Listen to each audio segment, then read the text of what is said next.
So, as you know, Andrea Jenkyns became one of Reform's two regional mayors, and not a lot of, I'd say, attention has been really paid to regional mayors. Everyone knows Andy Burnham, of course, up in Manchester, but very few people realise, for example, the achievements that he's done over in Greater Manchester, or the things that Sadiq Khan has done in London, or the things like that, Oliver Coppard has done in South Yorkshire, the Sheffield City region, shall we say? People don't talk about the fact that he's brought Supertram back under local ownership, and that there's now public consultations have now finished for bringing buses back under local ownership as well. And like I say, Andy Burnham pioneered that, has pretty much shown how to do it. Where you now have an Oyster card over in Manchester, where you just go boop, and that's all you need.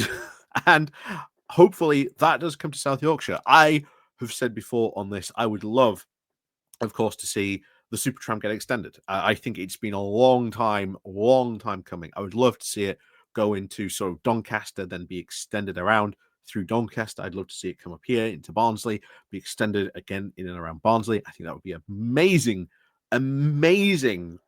transport infrastructure for public transport. I think it would be a massive step forward if we could get that going. However, it's having, of course, the political will to build it, but it is now back under public ownership. I do hope that they expand the routes more into Sheffield, because it needs expanding into more areas in Sheffield. Absolutely, I'm in full agreement on that.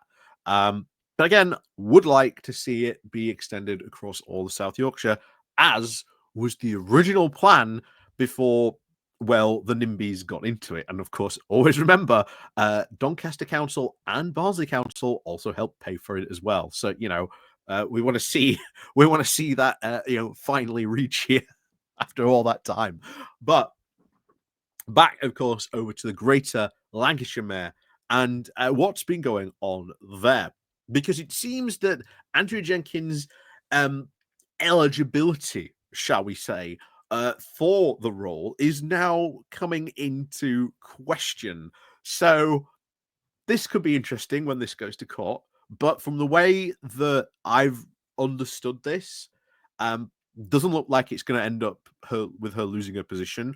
She might, at most, I think, maybe receive some sort of fine. So I know a lot of people, including myself, were really hopeful that she might get the boot, but unfortunately, it looks like probably not. But we're going to go reading more into this, because I think it's, again, something that's worth reading into. So before we do continue on this, please do remember to click on the like, share, and subscribe button. And of course, as always, before we continue, we'll see you all. Oh, we'll get on into this in a bit. But before we do that, a phone call. Anyway, with that, back to here. So let's crack on straight into this then, shall we? So over to here. So row over the Greater Lancashire Mayor eligibility now going to court. And like I say, I had hoped this might end up with her losing her seat, but apparently not. But we'll see, of course, what happens that the court says. But will there be a rerun? Probably not. Will she lose a seat? Probably not either. I think the most that will happen, it will be a fine. And I know I was really excited when I first heard this. I thought, oh my God, they're going to lose one of the regional mayors. But alas, no. But it is funny how this has, of course, come about. So the newly, of course, elected mayor for Greater Lancashire now faces a challenge over whether she was actually eligible to stand for election. Andrea Jenkyns, who was the first person to hold this new role, was, of course, elected back in May with a 40,000 majority. During the campaign, she faced a challenger and a member now from another candidate's team over whether she had actually met the criteria to even appear on the electoral roll, in line with the residential qualification which she relied on when declaring she was eligible to stand.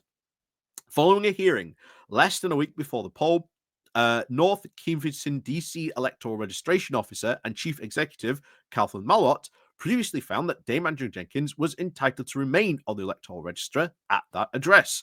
However, a spokesperson now for the council has confirmed that an appeal has been lodged, meaning this matter will now be referred to a county court. So ultimately, at the end of the day, this is all about Jenkins using this particular dress. She applied to her residential qualification for applying for this role. Maybe not, should we say, being as truthful, or maybe bending the truth for where she was actually meant to be living at the time. But we'll see. I think maybe this could happen.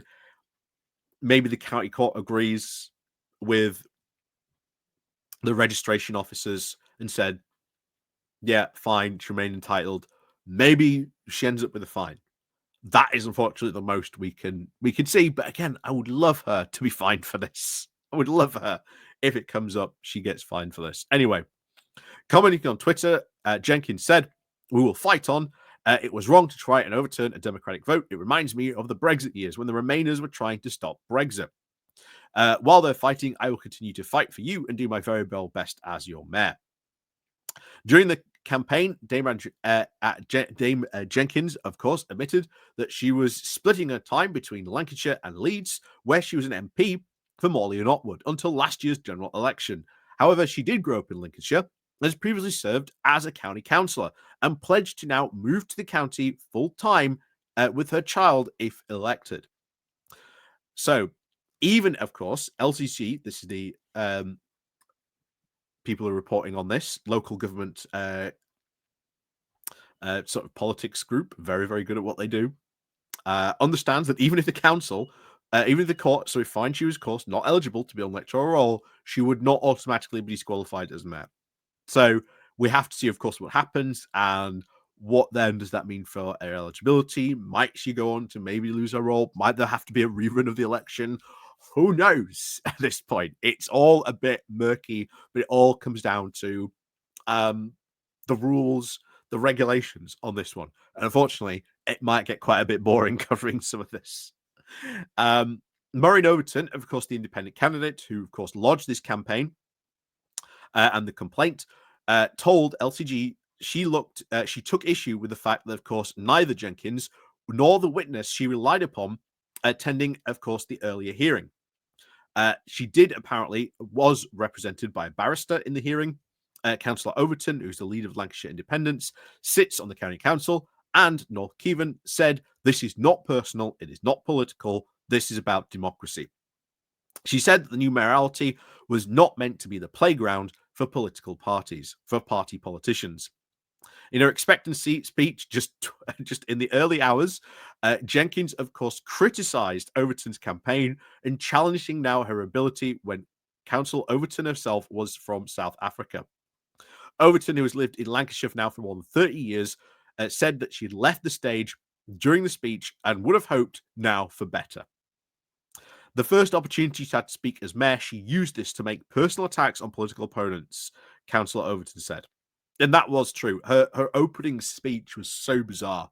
Quite honestly, it was so bizarre, like doing that and attacking that. But then again, it's Andrea Jenkyns. This is the person who, of course, flipped off the press when they were asking her questions. And now that infamous picture of her walking into her office, flipping off the photographers and the press. A spokesperson for the council said that North Covington, DC, does confirm that the appeal now to be made by the electoral registration officer, following, of course, the review now of an entry on the electoral register has now been received. This will now be passed on to the county court in line with statutory process. So, yeah, we've just got to wait now and see what happens. Like I say, most that will happen, she will receive a fine, probably. Depends what the county council says. I doubt she's going to lose her seat over this. Don't get me wrong, would be hilarious. Hilarious if just through not signing paperwork correctly was her downfall and she got given the boot. Trust me, would be absolutely hilarious. However, that is unlikely to happen. But most of you will probably receive maybe a fine. Who knows? Who knows what's going to happen? I will keep an eye on this, see if anything interesting happens in this, but I'm not expecting her to lose a seat. If she does, that will be very interesting indeed. But as always, I will keep you up to date and keep tabs on this, what goes on here. So as always, thank you very much for watching. And of course, as always, we'll see you all next time.